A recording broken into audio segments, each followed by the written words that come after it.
Fatimah Channel.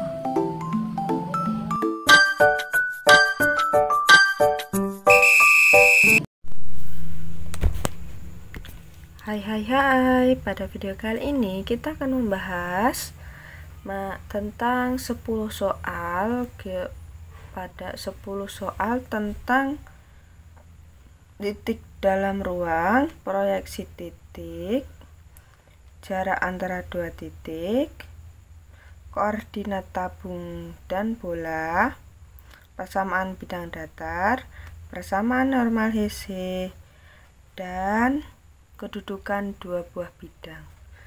Nah, video ini tuh dibuat guna memenuhi tugas mata kuliah geometri analitik ruang. Nah, di sini soal yang pertama itu adalah tentang titik dalam ruang. Ini kan kita itu di soal yang pertama di sini kita itu disuruh untuk menggambarkan koordinat titik A. Yang mana titik A itu adalah koordinatnya 2, 3, 5. 2 ini adalah X, 3 ini adalah Y, dan 5 ini adalah Z. Jadi kita di sini bukan lagi menggunakan dimensi ruang dimensi 2 ya teman-teman. Kita sekarang menggunakan ruang dimensi 3. Yang mana dia itu apabila kita bayangkan itu X itu adalah kanan kiri dan Y itu depan belakang. Ini depan ya, ini belakang. Lalu Z itu adalah ke atas ke bawah. Jadi ketika kita memiliki titik 2, 3, 5 itu kita maksudkan dengan 2 ke kanan dan 2 ke kanan, 3 ke depan, dan 5 ke atas. Seperti contohnya seperti ini. Ini kan ada titik 2 ya.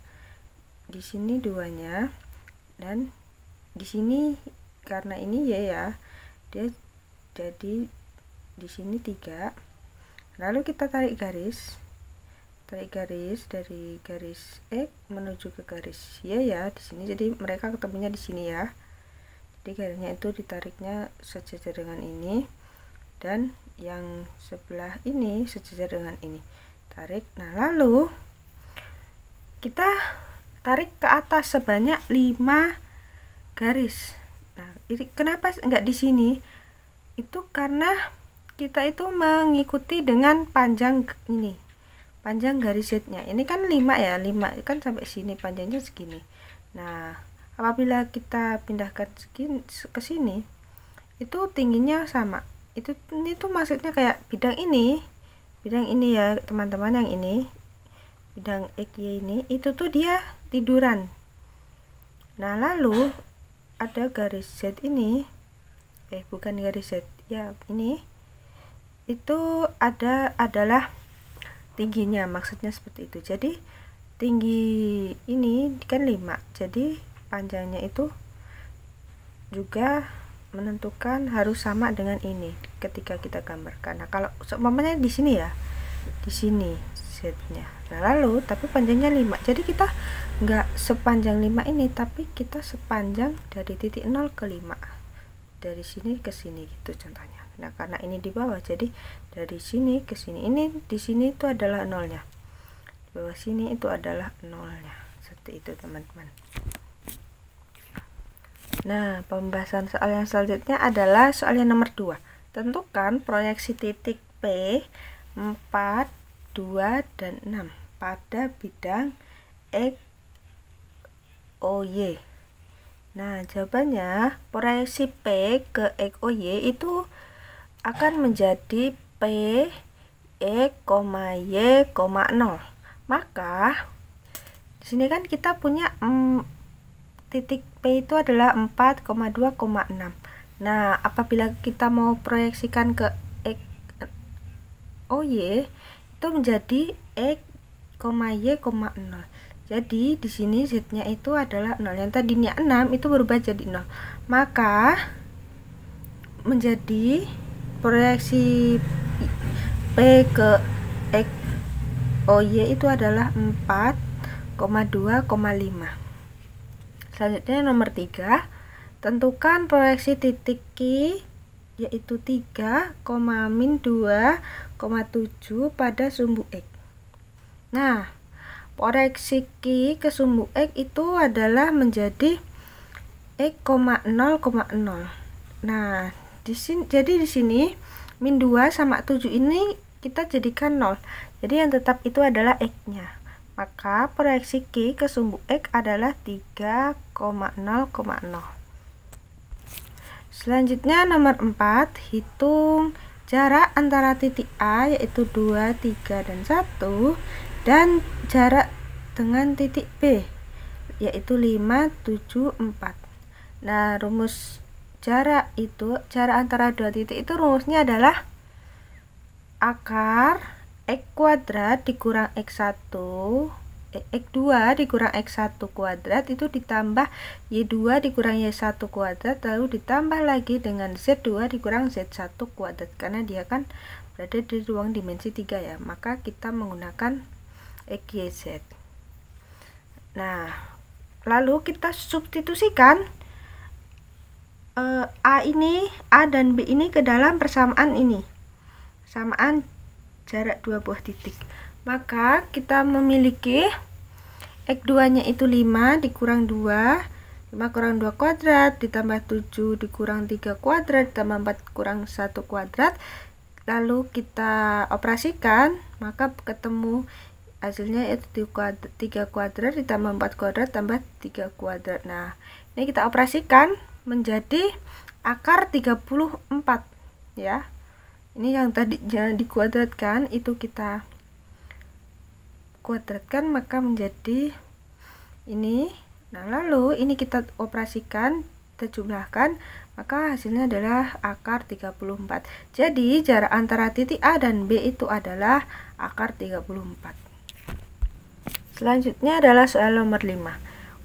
Soal nomor 5 itu di sini kita disuruh untuk mengubah koordinat tabung pada titik 2, pi per 4, 3 ke koordinat kartesius. Nah, koordinat tabung itu adalah titiknya itu adalah P, R, Pi, Z. Nah, jadi 2 ini tuh adalah R ya teman-teman, dan pi per 4 ini adalah Q. Nah, ini Q, ini R. Nah, untuk mencari X-nya, kita kan mau ubah ke koordinat kartesius.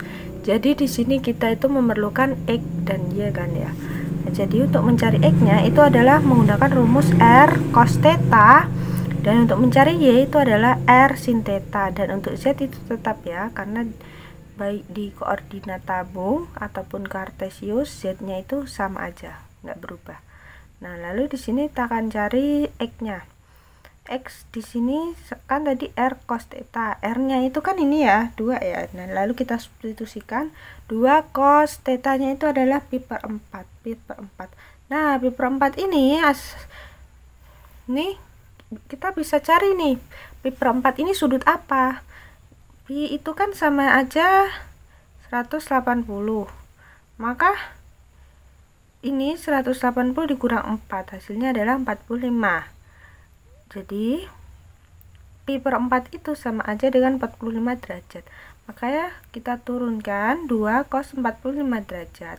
Itu maka menjadi sama dengan 2 kali setengah akar 2, karena cos 45 derajat itu adalah setengah akar 2.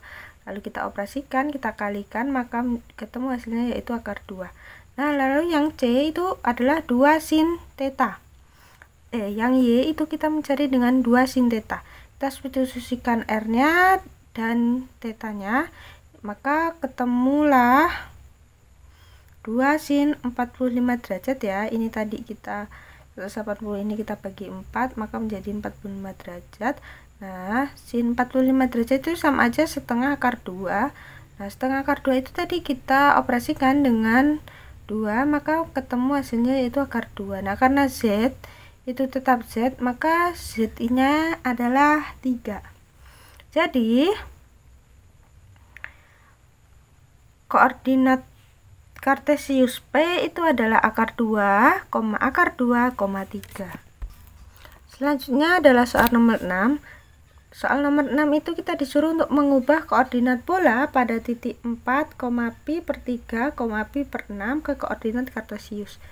Nah, pada koordinat bola ini tuh apa sih, kok beda sama yang sebelumnya gitu kan, sama kayak yang tabung sama yang kartesius. Nah, jadi untuk koordinat bola 4 itu, ini itu adalah rho, dan ini pi per 3 itu adalah theta, dan pi per 6 itu adalah pi gitu. Nah, maka ini sama dengan 4, pi per 3, pi per 6. Nah, untuk mencari x nya kita kan untuk ke koordinat kartesius kan kita memerlukan x dan y ya, dan z. Nah, di sini kita kan belum mengetahui. Nah, untuk mencarinya itu adalah dengan x sama dengan rho sin pi cos theta, dan y rho sin pi cos theta, dan z itu rho cos theta. Nah, di sini kita bisa cari ya teman-teman, kita substitusikan rho nya, kita substitusikan pi dan theta nya, maka x nya itu ketemu hasilnya yaitu 1, dan y juga kita substitusikan seperti di sini, tapi ini bedanya dengan yang x itu adalah di sini pakai cos, di sini pakai sin ya. Kita substitusikan rho sama pi sama tetanya ya, maka ketemu akar 3. Nah, yang z juga ini kita substitusikan rho sama pi nya itu ke dalam rho sama pi ini ke dalam persamaan ini ya teman-teman, maka ketemu hasilnya yaitu 2 akar 3. Jadi koordinat kartesiusnya adalah P yaitu 1, akar 3, 2 akar 3. Oh, di sini ditarik teman-teman. Nah, di sini z-nya ya teman-teman, hasilnya adalah 2 akar 3. Jadi koordinat kartesiusnya adalah 1, akar 3, 2 akar 3. Soal selanjutnya adalah soal nomor 8. Nomor 8 itu kita disuruh untuk mengubah 2x, 2y ditambah z tambah 18 dikurang 8 menjadi persamaan normal HC. Persamaan normal HC ya. Nah, sebelum kita ke persamaan normal HC, kita itu memerlukan lambda. Lambda ini rumusnya adalah sama dengan plus minus 1 per akar a kuadrat plus b kuadrat plus c kuadrat. Nah, itu sama dengan, nah ini kan kita punya ini ya, kita substitusikan ini ke persamaan ini. Ini tuh A, 2 itu A, min 2 itu B, Z ini, Z aja ini sama dengan 1. Ini C. Nah, kita substitusikan, ketemulah hasilnya yaitu 1 per akar 9. Nah, 1 per akar 9 itu sama aja 1 per 3. Nah, ini kan tadi plus minus ya. Ini kenapa jadi minus? Karena kan di sini ini kan D ya. Ini kan D. Nah, ini tuh D-nya kan lebih besar sama dengan 0 ya. Nih, di sini di kotaan ini. D, apabila D-nya lebih besar sama dengan 0, maka lambdanya itu kurang dari 0. Nah, di sini kan dia 18. 18 itu lebih besar dari 0, maka lambdanya itu kurang dari 0, maka dia negatif. Nah, di sini kita jadikan negatif. Nah, kalau D-nya itu kurang dari 0, seumpamanya di sini min 2 gitu ya, min 2 sama dengan 0. Nah, lambdanya itu bersifat lebih besar sama dengan 0. Jadi di sininya itu adalah positif, nggak ada negatif seperti itu. Nah, setelah kita sudah ketemu lambdanya, kita masukkan ke persamaan ini. Ke persamaan bidang datar, kita masukkan, kita kalikan dengan tiap-tiap ini. Nah, jadi min 1 per 3 kali 2x, lalu ditambah negatif 1 per 3 kali negatif 2y, lalu ditambah negatif 1 per 3 kali z, lalu ditambah negatif 1 per 3 kali 18 sama dengan 0. Maka ketemulah persamaan normal hasilnya, yaitu negatif 2 per 3x ditambah 2 per 3y dikurang 1 per 3 z dikurang 18 per 3 sama dengan 0. Oke, selanjutnya adalah soal yang nomor 9. Itu kita disuruh untuk menentukan sudut antara bidang 2x plus y plus 2z min 5 sama dengan 0 dengan bidang x plus 2y plus 2z plus 3 sama dengan 0.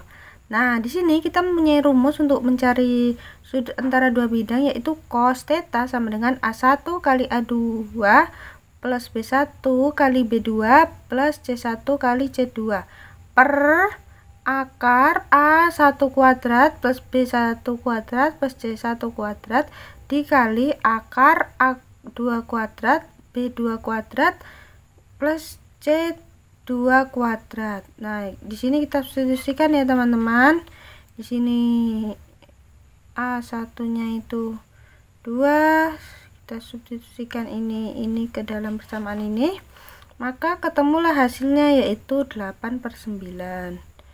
Itu teman-teman. Soal selanjutnya adalah soal yang ketujuh, yaitu hitung jarak antara titik K yaitu 2,2,5 dan titik M yaitu 3,1,2. Nah, kita gunakan rumus jarak yaitu adalah akar X2 min X1 kuadrat ditambah Y2 min Y1 kuadrat ditambah Z2 dikurang Z1 kuadrat. Nah, ini titik K itu dan titik M itu kita substitusikan pada persamaan ini, pada rumus yang ini ya, pada rumus jarak. Maka kita peroleh 3 min 2 kuadrat ditambah 1 dikurang 2 kuadrat ditambah 2,5 kuadrat. Ini kita akarkan kan. Nah, lalu kita operasikan. Ini kita kurang, lalu nanti hasilnya kita kuadratkan, lalu hasil yang sudah dikuadratkan itu kita tambahkan, maka menjadi hasilnya adalah akar 11. Jadi jarak antara titik K dan titik M itu adalah sepanjang akar 11. Nah, selanjutnya adalah soal yang ke-10, yaitu tentukan proyeksi titik Q yaitu 1,2,3 pada bidang YOZ. Nah, proyeksi Q ke bidang YOZ itu menjadi Q 0, Y, Z. Jadi saat kita memproyeksikan titik Q itu sumbu X-nya itu, titik X-nya itu tuh itu akan berubah menjadi 0. Dan titik Y dan Z-nya itu tetap. Maka proyeksi Q ke YOZ itu adalah 0, 2, 3, 0,2,3. Nah, di sini kan tadi Q-nya 1, setelah kita proyeksikan itu menjadi 0. Kita proyeksikan ke YOZ itu menjadi 0 X-nya. Jadi proyeksinya adalah 0, 2, 3. Seperti itu. Cukup sekian teman-teman. Terima kasih. Terima kasih.